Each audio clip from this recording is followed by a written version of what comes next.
Hello बच्चों, नमस्कार। क्या हाल चाल और कैसी चल रही है आपकी पढ़ाई। मुझे उम्मीद है कि आप सभी लोग अच्छे होंगे, बहुत अच्छे तरीके से मन लगा करके अपनी पढ़ाई को कर रहे होंगे। तो आप सभी प्यारे बच्चों को तहे दिल से नमस्कार। हमारा नाम अमन है और आप प्यार से अमन भैया और पूरा बिहार बायोलॉजी किंग के नाम से जानता है। तो प्यारे बच्चों, आज हम लोग पढ़ने वाले हैं क्लास 11th। क्या प्यारे बच्चों?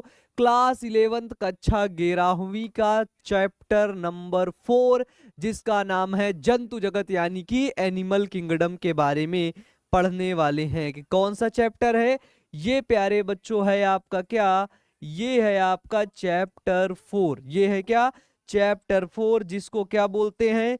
जिसको बोलते हैं क्या? एनिमल एनिमल किंगडम के नाम से जानते हैं। किस नाम से जानते हैं? तो एनिमल किंगडम यानी कि जंतु जगत के नाम से जानते हैं प्यारे बच्चों। ठीक है, तो आज जंतु जगत को प्यारे बच्चों पढ़ने वाले हैं। तो आज की इस क्लास में जितने बच्चे जुड़े हैं, ठीक है, जितने बच्चे, ठीक है, ये सभी बच्चे वीडियो के लास्ट तक यानी कि क्लास के लास्ट तक बने रहेंगे। और प्यारे बच्चों, आपको ये क्लास छोड़ के जाना नहीं है और पूरा कंप्लीट रिवीजन भी आप सभी लोगों का हो जाएगा यदि आपने पहले से लेक्चर देख के रखा है। तो अदरवाइज प्यारे बच्चों, आपकी शानदार तैयारी हो जाएगी। किसकी? एनिमल किंगडम की, यानी कि जंतु जगत की।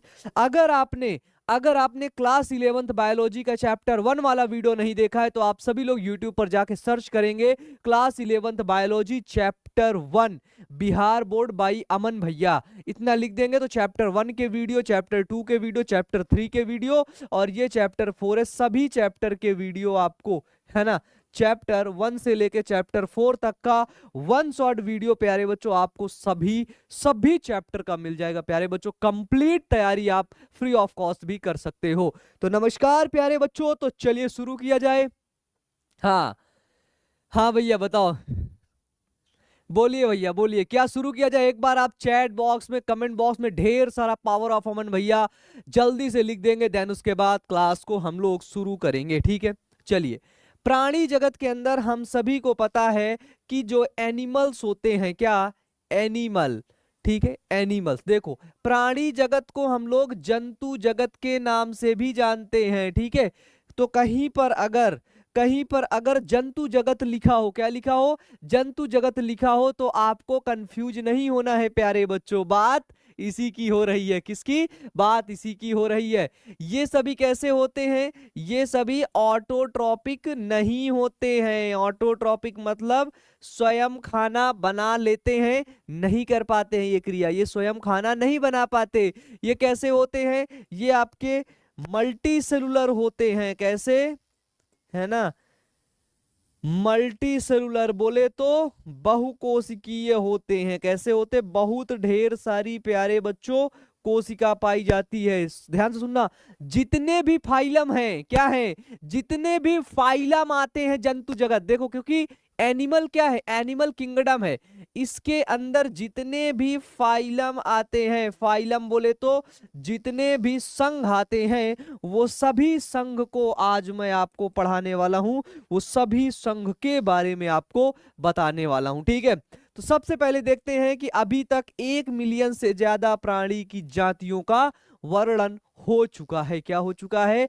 कि अभी तक इस पृथ्वी पर कंप्लीट, है ना, ये जो पृथ्वी है, क्या? ये जो अर्थ है, ठीक है, अर्थ यानी कि पृथ्वी पर, ठीक है, 1 मिलियन से ज्यादा यानी कि 10 लाख से ज्यादा, ठीक है, कौन?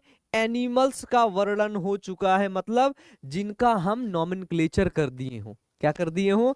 जिनका हम भैया नामकरण कर दिए हो। ठीक है, इस कारण अध्ययन की सुविधा के लिए प्राणियों का वर्गीकरण आवश्यक है भैया। ठीक है, क्योंकि 2-4 एनिमल होते तो हम अच्छे से पढ़ लेते। क्या होते? 2-4 एनिमल होते तो हम अच्छे से पढ़ लेते, लेकिन इतने ढेर सारे जो एनिमल हैं, क्या हैं?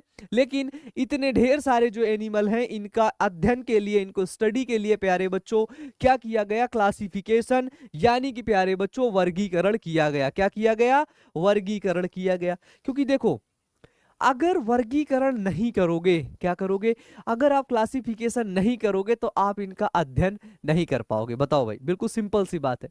क्योंकि क्लासिफिकेशन से हम उसको क्या करते हैं, स्टेप बाय स्टेप बांट देते, उसको डिफरेंशिएट कर देते, जिससे प्यारे बच्चों क्या होता है, जिससे वो क्लासिफाइड होता है, और वर्गीकरण जब हो जाता है तो उसका अध्ययन क्या हो जाता है, अध्ययन आसान हो जाता है। क्या हो जाता है बाबू, तो अध्ययन आसान हो जाता है। बताइए, ठीक है, अध्ययन आसान हो जाता है। ठीक है भैया, हाँ। ई काहेला रोना गाना मचा के रखे हो, पढ़ाई लिखाई पे ध्यान दे लो, जो काम आएगा। क्योंकि देखो, अधिकतर बच्चे इलेवेंथ को ना फनी क्लास मानते हैं कि ये है ना, ये पूरा रेस्ट ईयर है ना। Eleventh is not rest year बेटा, है ना। इसमें बच्चे बहुत रेस्ट करते हैं, आराम फरमाते रहते हैं। फिर जब वो 12th में जाते हैं ना, तो उनको सारे टॉपिक ऐसे उड़ जाते हैं, ऐसे आते हैं दिमाग में, ऐसे ऊपर चले जाते हैं, एकदम ऊपर, समझ में ही नहीं आते। क्या होते हैं, समझ में ही नहीं आते। तो इसलिए प्यारे बच्चों क्या करना है, आपको रेस्ट ईयर नहीं समझना है, ठीक है, इनके टॉपिक्स को पढ़ने हैं। ठीक है, अब देखो बात आती है कि वर्गीकरण का इन्होंने आधार क्या लिया, किस आधार पर जो पृथ्वी के अंदर जीव पाए जाते हैं उन सभी एनिमल्स का क्लासिफिकेशन किया। किस आधार पर, किस बेसिस पर पृथ्वी पर पाए जाने वाले सभी एनिमल्स का प्यारे बच्चों क्लासिफिकेशन किया। तो पता चलता है कि प्राणियों में शारीरिक बनावट एवं आकार में, है ना, शरीर की बनावट में और शेप में, आकार उनका जो शेप होता है, देखो जैसे भाई सिंपल सी बात है, कुत्ता अलग तरीके का होगा, गधा अलग तरीके का, भेड़ अलग तरीके का, शुअर अलग तरीके का होगा, ठीक है, घोड़ा अलग तरीके का होगा, ह्यूमन अलग तरीके का होगा, मच्छर अलग तरीके का होगा, चिंपैंजी बंदर अलग तरीके का होगा, सब अलग अलग तरीके के होते हैं भाई, है ना। but they are all animals, not plants, not algae, है ना, not bryophytes, not pteridophytes। ये क्या है, ये all आपके क्या है, एनिमल्स है, यानी कि जंतु हैं प्यारे बच्चों। पता चलता है इनमें अनेक समानताएं होती हैं, जैसे कोशिका व्यवस्था की, शारीरिक रचना की, पाचन तंत्र, परिसंचरण तंत्र, जनन तंत्र में क्या होती है, ढेर सारी प्यारे बच्चों सिमिलैरिटीज पाई जाती हैं, ढेर सारी प्यारे बच्चों इसमें समानताएं पाई जाती हैं, और इन्हीं विशेषताओं को वर्गीकरण का आधार माना गया है। क्या किया गया है प्यारे बच्चों, जो ये सब विशेषताएं होती हैं, क्या होती हैं, ये सब जो विशेषताएं बेस माना गया, इन्हीं विशेषताओं को वर्गीकरण का प्यारे बच्चों आधार माना गया। क्योंकि अगर इन सब चीजों से ही हम जीवों का क्लासिफिकेशन करेंगे, है ना, कि भैया इसमें रुधिर परिसंचरण तंत्र इस तरीके का पाया जाता है, क्या होता है, इसमें रुधिर परिसंचरण तंत्र इस तरीके का पाया जाता है, इसमें ये चीज पाई जाती है, इसमें ये चीज नहीं पाई जाती है ना। इसी प्रकार से क्या करेंगे, हम क्लासिफिकेशन को करते हैं। ठीक है, चलिए, सबसे पहली चीज है प्यारे बच्चों कोशिका स्तर, यानी कि सेलुलर लेवल। तो आपको सभी को पता है कि सभी जीव, जितने भी सजीव हैं, जितने भी लिविंग्स इस पृथ्वी पर पाए जाते हैं, क्या क्या पाए जाते हैं, कि जितने भी लिविंग्स, जितने भी सजीव इस पृथ्वी पर पाए जाते हैं, वो सभी प्यारे बच्चों क्या, वो सभी आपके कोशिका यानी कि सेल से मिलकर बने होते हैं। किससे, सेल से मिलकर बने होते हैं। तो कोशिकाएं क्या होती हैं, सभी जीवों की संरचनात्मक एवं क्रियात्मक इकाई है। क्या है, जो कोशिका है, जो सेल है प्यारे बच्चों, वो स्ट्रक्चरल एंड फंक्शनल यूनिट होती है। क्या होती है बाबू, स्ट्रक्चरल, संरचना। क्योंकि कोशिकाएं ही क्या करेंगी, आप जो जीव होगा उसको एक संरचना प्रदान करेंगी, ठीक है। और जो क्रियात्मक क्रियाएं हैं, जो फंक्शनल यूनिट है, वो भी सेल है, क्योंकि सारी क्रियाएं भी प्यारे बच्चों इस कोशिका के अंदर ही हो रही हैं, ठीक है। चूंकि कोशिका एक जीवित संरचना है, अतः यह एक कोशिकीय स्तर है प्यारे बच्चों। क्या है, कोशिकीय स्तर है। एग्जाम्पल, स्पंज में कोशिका बिखरे हुए समूहों में पाए जाते हैं। क्या होता है, जो स्पंज होता है प्यारे बच्चों, क्या, स्पंज प्यारे बच्चों फाइलम पोरीफेरा यानी कि संघ पोरीफेरा का सदस्य है, ठीक है। है ना, संघ पोरीफेरा का सदस्य है।